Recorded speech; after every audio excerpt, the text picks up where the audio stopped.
A very good afternoon to you and welcome to another exciting edition of your favorite business development program on radio, Masterclass. Masterclass is powered by Joy Business and brought to us by Goyle. Goyle, they say good energy. Goyle, Yenara, Yedia. Masterclass comes your way every Wednesday at 1:30 p.m. and runs all the way through to 2:15 p.m. here on your superstation Joy 99.7.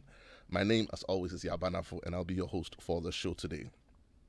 Last week, we started a different conversation on the subject of corporate governance, and we talked about leadership as part of that conversation.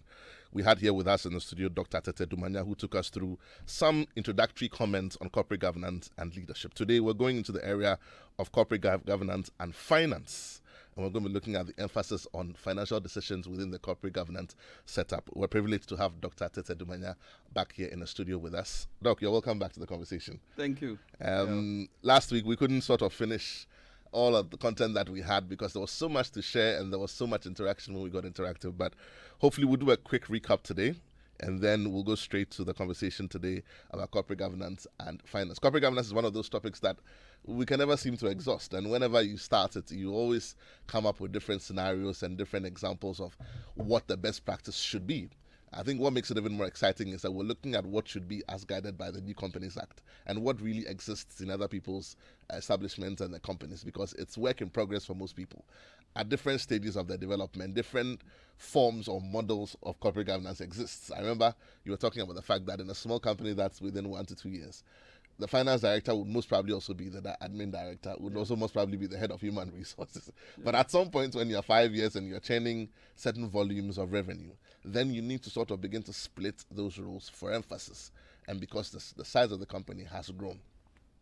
Finance is always a key part of every conversation. You can never run any institution, no matter what your purpose is. Thompson Chua will say, what is the value proposition? Good afternoon to you, Thompson. But no matter what your value proposition is and why you set up your business, finance is always the lifeblood of whatever you're doing, because unless it's a charity, if you're existing to make revenue or to make profit, then finance is key.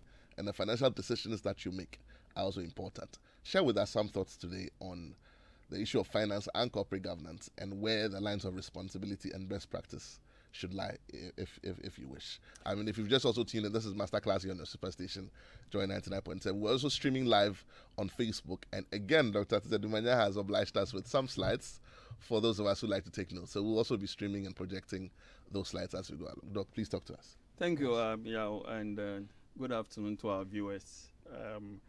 Before I start, I want to recap, like Yao said, a few things or highlights or take-homes that we discussed last week. The first thing is that corporate governance and leadership issues ought to be the priority of every business person, every country.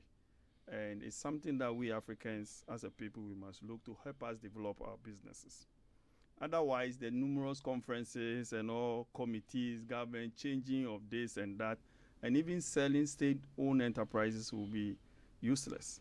This is because Africa has some kind of deep-seated corporate governance problems that require collective actions from our homes, our schools, our communities, our districts.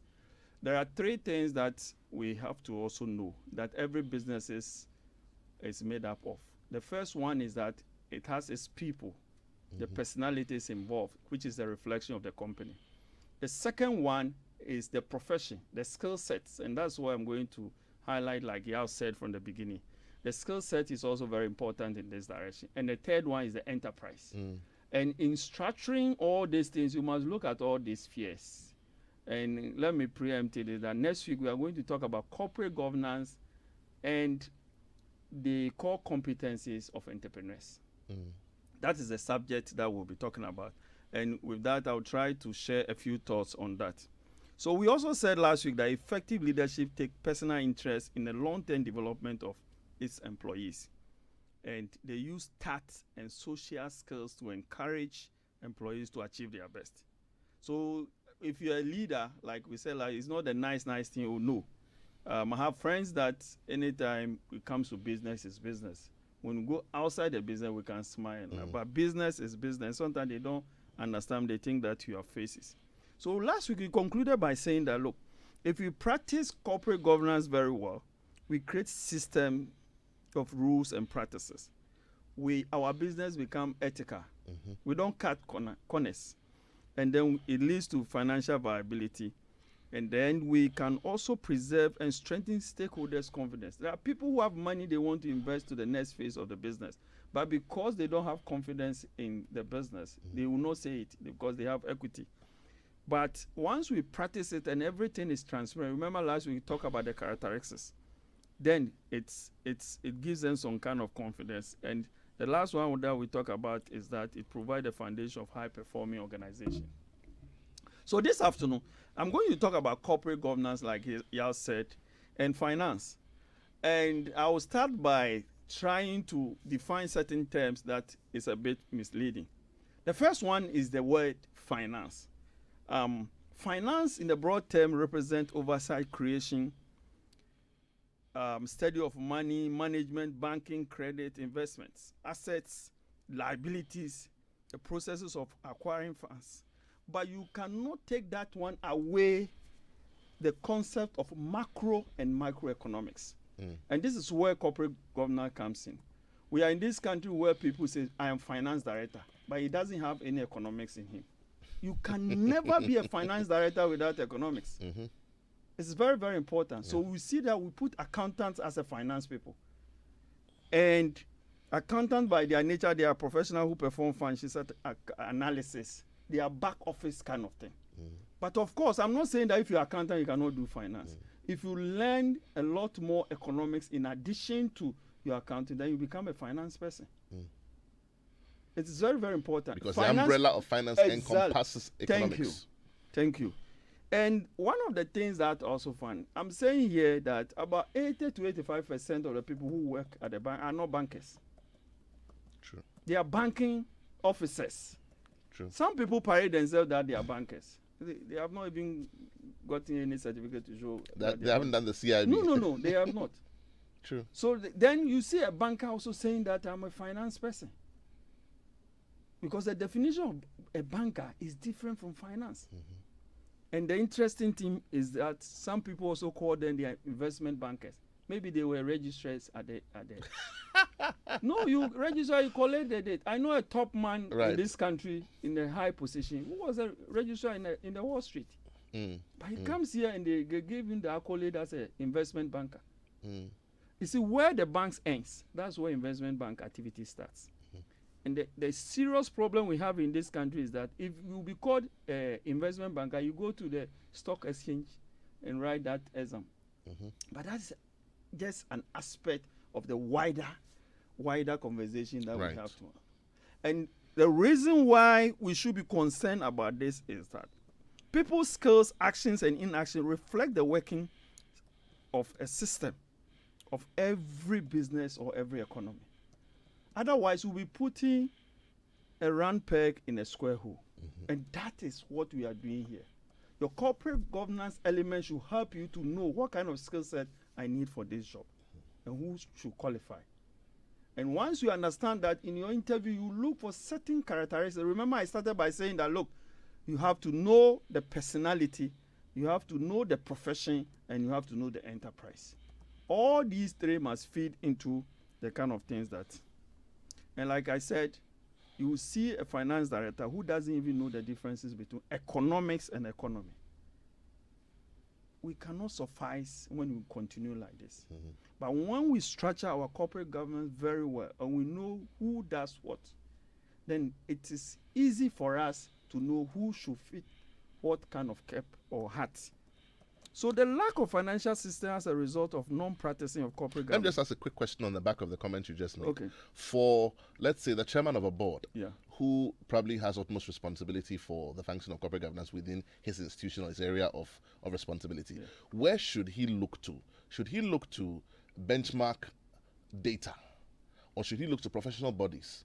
Where would such a person look to for guidance on ensuring that we don't put square pegs in round holes? Okay, so even when you say the chairman of God, there are two things we have to look here. Right.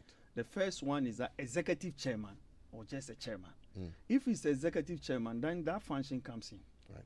It's part of the operational setup of the company. Then he has the responsibility to fall on people with the expertise to be able to advise him. If you're a chairman, you don't. But if you are just what do you call a role executive chairman, then yours is, by the definition, you come out with the vision, and then you let your management team implement Take it and run with it, right? But you know, it's even reverse here. Sometimes it's the management that propose who should sit on the board. In some circumstances, yes. Not in all circumstances, especially in the private businesses. Right. Because he has his money, he established something, and then he's asking you, oh, put this person on the board, put that person. And I've seen people, they ask you to restructure companies that have restructured before. Some private universities. And the topmost people they are business schools, and we have music professors on it. I'm not saying music professors are not good. But remember I said... But what do you bring to the table? That's the point you are making. Exactly.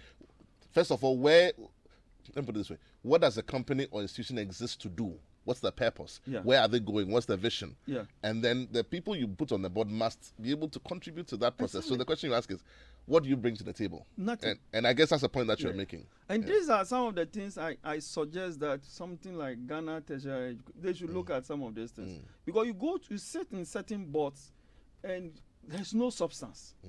There's no substance at all. And it all because we don't take our corporate governance as and like you are right to say from the beginning that, you see, finance is the engine, it's the oil that will let the tires flow. And I think we are saddened with most of the things. We just look at things. And you see, once it's crooked, it will hit you. So you see, when you are calculating, you want to know autocorrelation and all those factors, and you have non-stationary, they will say take a log of that. The point, or by principle, finance is a straight line.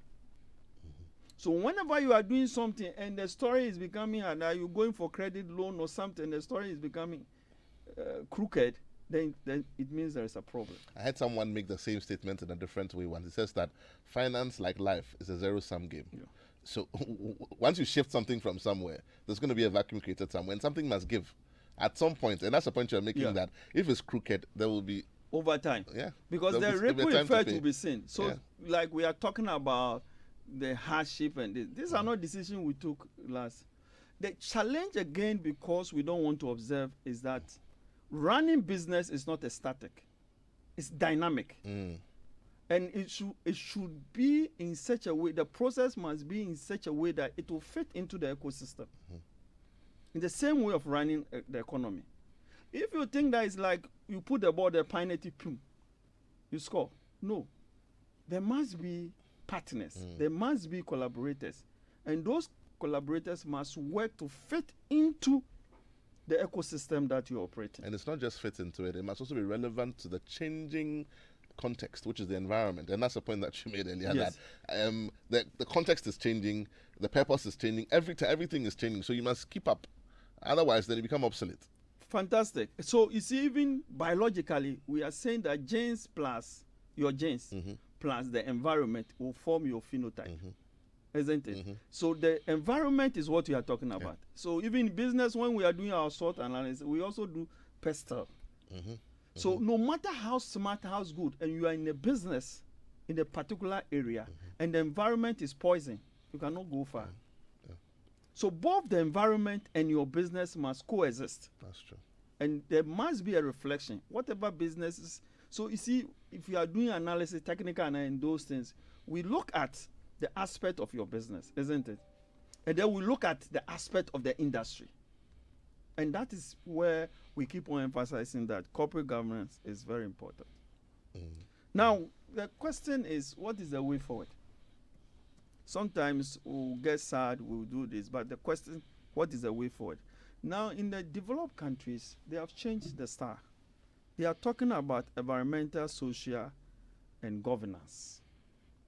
By environmental means that those of us who have done a bit of linear programming, you say that Z is equal to independent variable 1, 2, 3, if you have 50 of them, subject to the constraint. And it is important for us to understand that. What are we subject? What are the constraints that we have at this moment? The constraints is what the ESG is guiding us. Environmental issues, we say climate change, to what extent Ghana or the businesses. The air, biodiversity, deforestation. We want to create a business. Remember, to create a business to There are two words in economics that are very important: needs and wants. Because if you have a business and there's no need, that you can't create that business as an entrepreneur. If you have a business and there is no want, you can't create business as an entrepreneur. There'll be no demand for. Yes. So needs and wants are critical also. Yeah. In the same way, if you're a country and people cannot consume, you will be experiencing what we are experiencing at the moment. Because we call something secular income flow. And that observation must be clear. So ESG look at the social aspect, data protection, gender, community relations, human rights, etc. And then the governance is what we just discussed: board composition, audit committee structure. In fact, the governance include bribery and corruption. And you know, whilst before we came on, we were just discussing the difficulty in that aspect of this part. I'm not saying it's not, but the nature and the extent at which bribery and corruption perceived in Africa is a little bit worrying. And some of the things that... It's actually very worrying. Well, and then we also have political contributions and also other things that... And currently, that is what investors are looking for. For you to be able to put money into business, you must look at all these factors. You know, there was a question that just came to my mind when you were talking about the environmental factors, the climate change, and all of those things, waste management, efficiency. They speak to a new, should I say, narrative. It's not new; it's actually been there, but I think it's stronger today. Sustainability. Yes. Now that has become key and almost prerequisite to accessing funding for most businesses today, small, medium scale. Now, when you are looking for money anywhere, at some point of your process, this thing comes up about sustainability. Yeah. So it's affecting access to funding. Do you think that at some point it will go beyond that and also begin to affect access to markets, consumer markets, so that if you produce something, people are going to look at, in order to give you access into a certain market, they're going to say, have you ticked all your sustainability boxes? Where is this thing coming from? What was the cost of production and all of that? Right. Maybe you can just share some. No, it's important now. You realize that there is even a German institution called Alliance for Product Quality.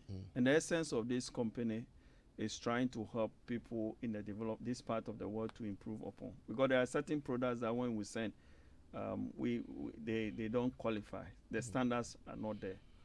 Again, we have AGOA and all those things, but yet I don't know what happened because of quality, etc. Now, people, and we even have problems with cocoa.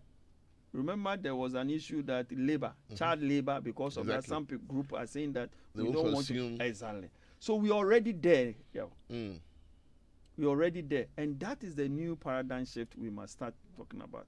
All the tools we are using currently in Africa or in Ghana are things that has passed. I think last week I also said that anything 3 years old, COVID has defied a lot of things. A lot of And things. we must rethink the way and the procedures that we take. So those of us who are running business, we must continue to learn and relearn. If you don't learn and relearn and unlearn some of the things, if we don't do that, we will still be in our situation. One time I met one of the chiefs in Kwo, and I put this question. I said, look, Kwo people are very good in commerce, but why are they not global? Have you thought of that? It's very important, because if we try to shape, they learn, unlearn, and relearn, they will capture the entire world. Is that Adam Toffler, right? Yeah. Yeah. They will capture the entire world. And the bane of all these things is the fact that we must try to educate ourselves on systems, patterns. And that definition is what we are saying today as corporate governance.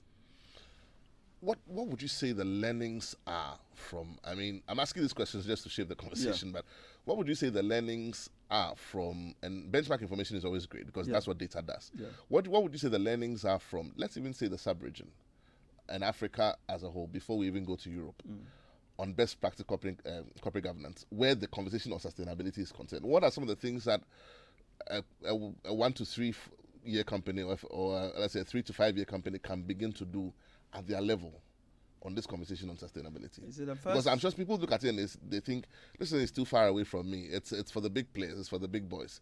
But there are little things we can do even at our level to be able to help that conversation as entrepreneurs, as young businesses. What are some of those things that, if you can just shed some light on? I think the first thing that we have to consider is that what is our net worth?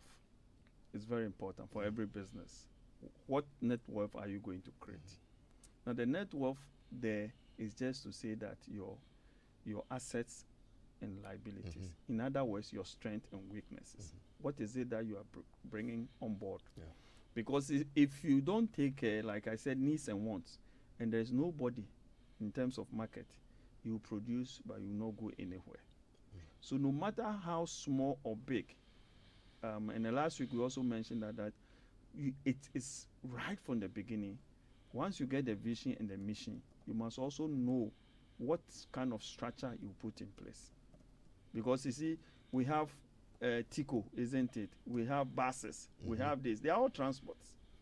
So which of them, or the nature, or the business, the kind of form that you have to. Once you get that, then you look at the personnel that you require to be able to do that. Again, it comes back to the principles that I've said. Those principles are to guide you. So personality in terms of leadership, like we talk about, I'm restructuring a financial services. And I was looking for somebody to run. The first guy who came for the interview, he was good, he's knowledgeable. But again, he's like, sit like this and nothing well. So I decided not to, because I'm looking for certain level of temperament. And once I get those temperament, then I'll look at the professional aspect. Is he an accountant? Is he a banker? What is his background? And then the third one, that would dovetail into the enterprise. What is it the business or the company is going to achieve? And all these three steps must consider the tenets of corporate governance. Who leads what? Who is going to chair? Am I taking a music professor to become the chair of a microfinance institution or whatever? Or I would take somebody with understanding, with a little bit of business and has experience on that aspect to be able to run. Again, I'm not saying that you should be academician. No. We are talking about practical things here. So that by virtue of seeing certain records, he knows the risks that we are going into. So these are things, small things that as a beginner, as an entrepreneur, as a first start, even when you are dreaming about your business, you should be able to look at them and start with them. You noticed I was smiling when you were making the last point, because you put your preference selection criteria in a certain order.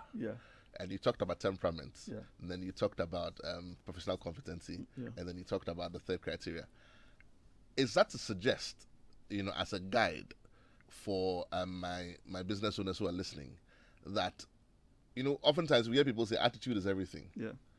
Your heart is what tells us whether you'll do it or not. So if I can use attitude as a simile for the first selection point you just made, what is a place of attitude? If attitude is equal to temperament in this conversation, somebody who's hungry, who's got fire in their belly to try and deliver something, that's what you were looking for when you were hiring. What is a place of attitude before we look at professional competence, before we look at all those other...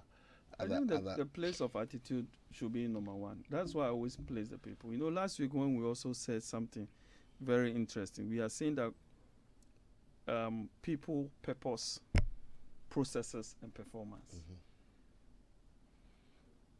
Yesterday, we were discussing something, and I said this, and the person said no. I said that whatever is happening to the business is a reflection of the people. True. Yes. So if the people don't want work, the business will be in that form. If the people are hardworking, the business will be...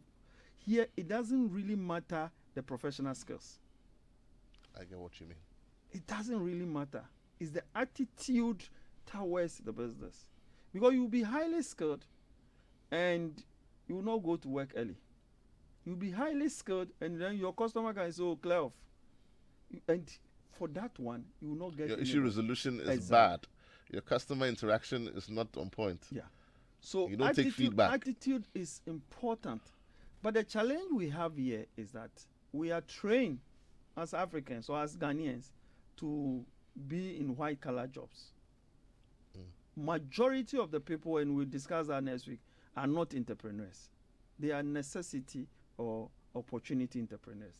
The reason is that I finished school, I didn't have any work, so I decided to venture. So you realize that what that they are doing is that give me plenty money before I move. But that is not what entrepreneurs are. I mentor a lot of people, and I'm seeing that trend. He comes to you, because I didn't have money, I cannot read. I have a friend, I'm sure she's listening. And I kept on fighting her. I said, look, you don't need this quantum, innovation and creativity, information seeking and initiative. Create something out of nothing. Exactly. That is entrepreneur. So if otherwise, then I'll call you a manager. For a manager, the setup is given to you for you to fit in the boss and make the system run. So if you call yourself entrepreneur and you think that unless somebody give you a large sums of money before, I created businesses, 3 of them, with nothing. I didn't even start with money. But at least I was able to create something in the region of 100 million Ghana. You know, it brings my mind to an example of a video I saw last week about a certain very simple business model, and I hope I remember it right. So the person talks about real estate, and how they started. And they had no money, actually. So they go to person A and they say, this thing is valued at X. If you give me this money, I will give you this percentage on top of it. They get the money over this period. They go and get the first one. And before they got it, they had already gone to the third person to say, I'm going to sell you this for this, and you can do. So there's a scheme. By the time it was done, he owned about 10 houses. He had paid back what he owed with interest, and now the rest of the property he had acquired had now become his. So interestingly, I wish I could remember that. It's an interesting example. You know the reason why I like it? I like it because the guy was able to do because he followed certain sequence. He leveraged on. In Ghana, give money to somebody. Those times, a few years ago, I said 95% of the people who walk to my office for money, they are not ready to pay back. It's a free money. And why should you run your company free? You are running a company to make money. Of course. And you want everything free from government, free from this, free from... It's not possible. But the data... the data is even there. I mean, those who borrow from must look any different. No, they will not pay. I know. How many of them pay back? No, they will not pay. Because it's a bicycle. But they have forgotten that a bicycle, you are taking a bicycle. Let me give you a big scenario. If indeed what the minority are saying is true, about 22 point something.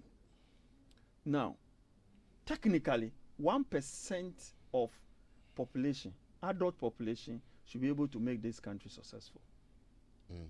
Now, if we have 30.8 million, let's say 50% are adult, 1% of them are 150,000. Now, divide that by the so-called alleged 22 point something million. It means roughly these 150,000 people will get about 148 million Ghana cedis. Put a corporate governance in place. Hold their hands. What will happen in the 5 years? The same model the Chinese premier did. He was trying to create 200 billionaires. And he did how much? 648 or 843. Look at now, check the latest billionaires in this country. It's because that they follow. So when Obama was here, he was saying, oh, let institutions be strong. He's not saying anything extraordinary. He's saying that practice corporate governance. I'm sure the corporate governance guys will be excited. No, that is the fact. So we don't need IMF, believe me. And I'm saying here on record, if they give the country to me, and they allow, not politics, in 6 months we should turn around the country. Very good points there.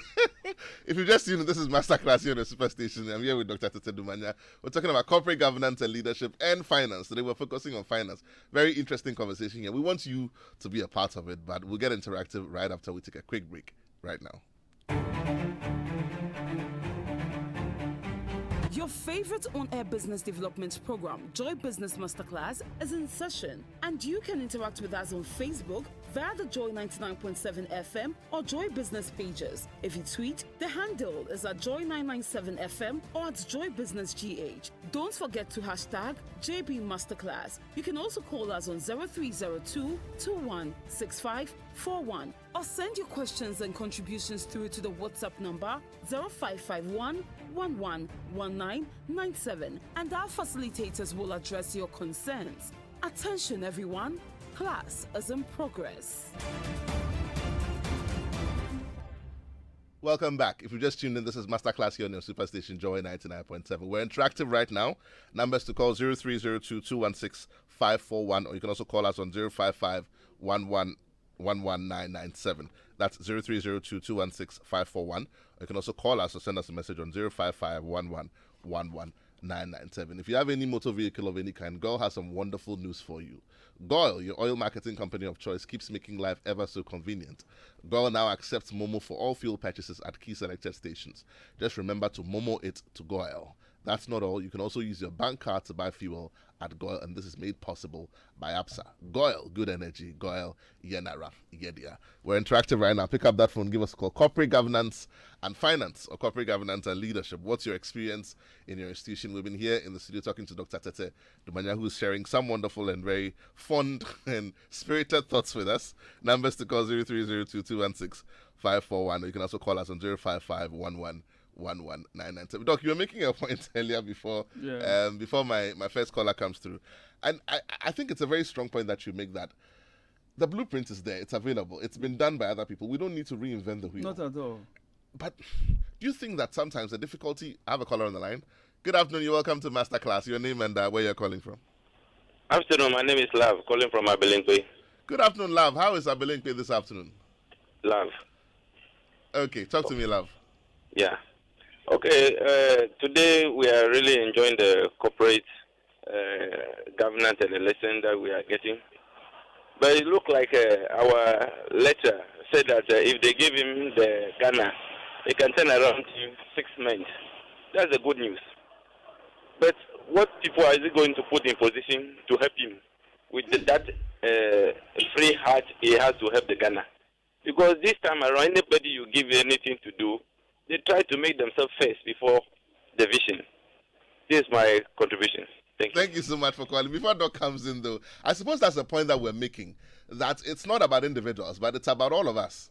You see what I mean? So we should all have that mindset that says we can make it work. And he's referring to the examples of China and other places. It's been done. There's a blueprint. So if we all have the right mindset and we all want to make it work, you know, one of the most basic human instincts is self-preservation. Yeah. Have you realized that in all of these corruption things that we do at various levels, you never do it when it comes to your family? Think about it. When it comes to your family, your nuclear family, your wife and children you are responsible for, you don't do it to them. So at some point, you know, the good old book says that, the Bible says, where your heart is, there your treasure will also be. So we need a rethink, like he's saying, and Adam Toffler talked about it. We need to unlearn certain things and stop thinking it's for the next person. It's for all of us. Yeah. So if we all begin to think right about it, then Doc will not have a problem on who to put there. Love, I'm sure you'll be the first person that he will appoint. But it's about rethinking our entire processes and our mindset. But Doc, maybe you also want to... Yeah, Love, thank you. I said that there are three sequences: the people, the professional, and the... Doc, please hold on to that thought for me. I've got another caller. We'll talk about Love's response, but... there's another caller. Good afternoon. You're welcome to Masterclass. Hello, your name and where you're calling from. Good afternoon, the Joy FM. My contribution to the lecture.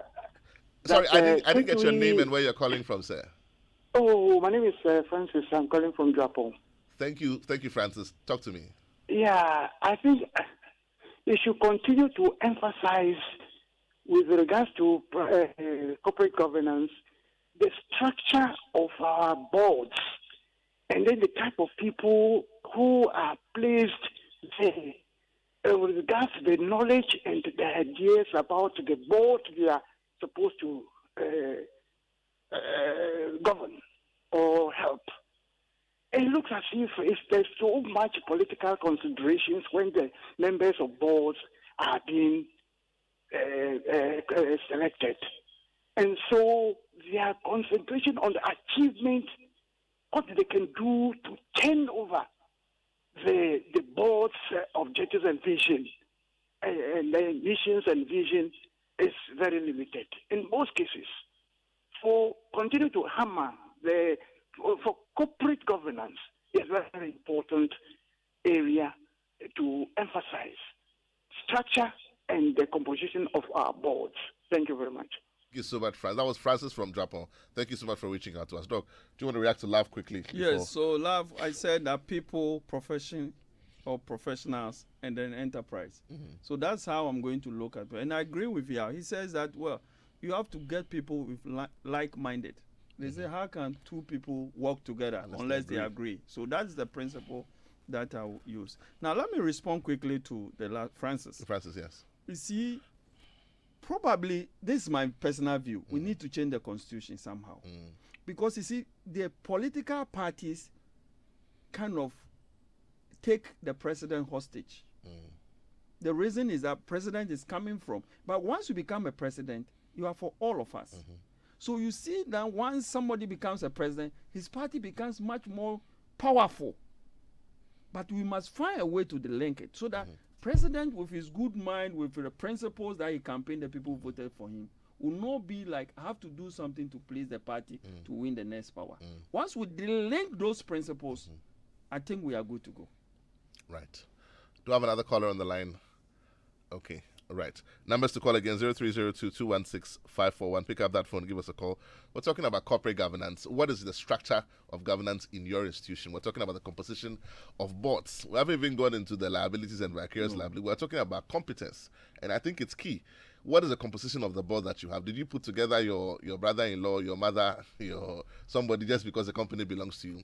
Because we're talking about what do they bring to the table. First of all, what is it that the company is set up for? What are you doing? Where are you going? The people you are bringing on board must be able to contribute, But Doc, while we're waiting for the phone lines to ring, let me ask this question. At some point, does the membership of boards, I know that there's a cycle that looks at changing members periodically. Must the change take into cognizance the changing dynamics of the environment also? Precisely. I have a caller on the line. Okay, good afternoon. You're welcome to Masterclass. Your name and where you're calling from. Good afternoon. Good afternoon, sir. Yeah, my name is Salifu. Right, I'm Salifu. from Koforidua. Good afternoon, Salifu from Koforidua. How is Koforidua this afternoon, Salifu? Not so bad. We're enjoying the weather. Great. Talk to me, Salifu. Yeah, I've been listening to the Masterclass program. And today, what the resource person is saying, it means we have a long way in Ghana to go. And I want to find out, how is he going to impact the young ones? Now that we have free education, the courses that they are doing is not geared to what he has for the future. So how is he going to impact in the various schools so that people will learn the corporate governance and the other professions? Especially as he's saying, it looks as if everything you must have economics knowledge. Otherwise, our country will not go anywhere. Thank you. Thank you very much, Salifu. Very, very profound thoughts there. He will share his thoughts on how he thinks we can do it. But before he does that, it's not just him, it's all of us.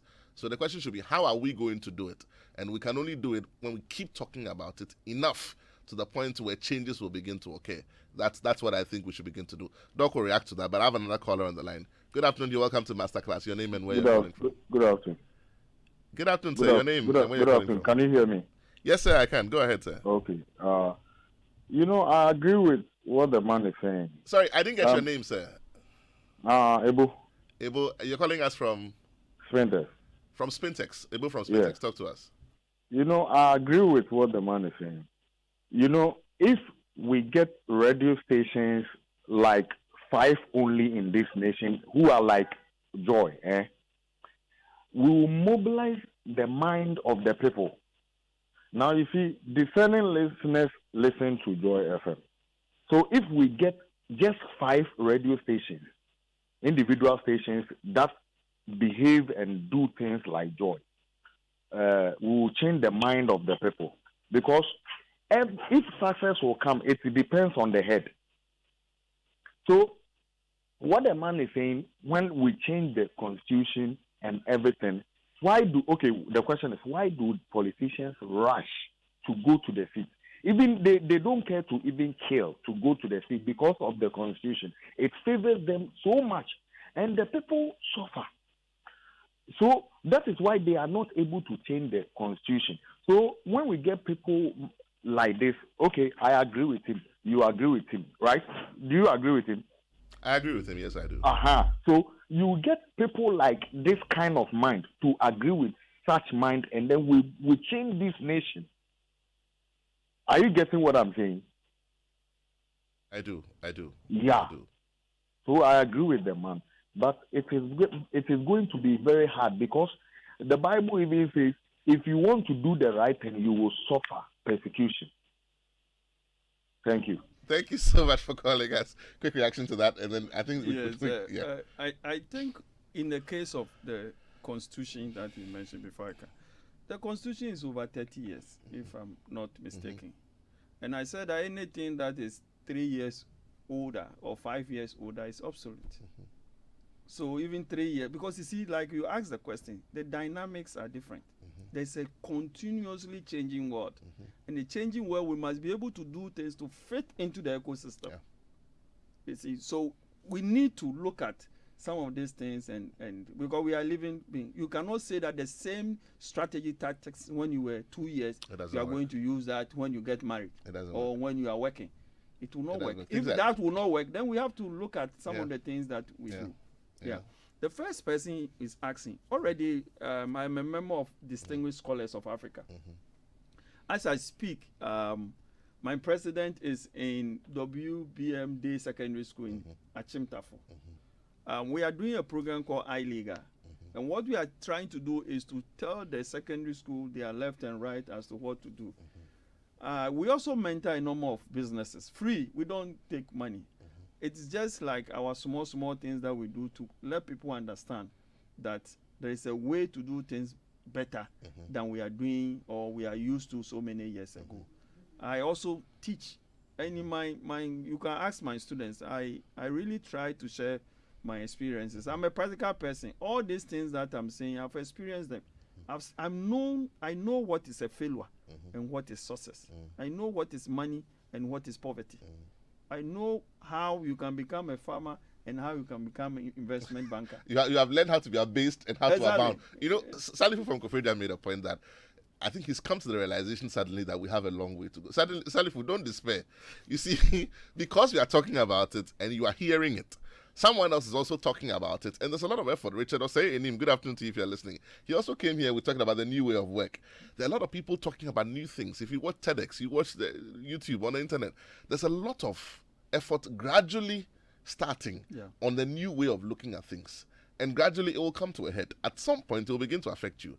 Hitherto, you will not hear a conversation like this. About 6 years ago, you will hear a conversation like this. You will only read it on some Deutsche Welle television or something like that. But now it's coming. And so we have passed the baton to you today. Carry that fire, infect somebody else. And let's begin to affect. We cannot get up and change the curriculum suddenly. No. But when we talk about it long enough, the people around us will be affected enough to begin to want to make the changes. Look, I think this conversation has been.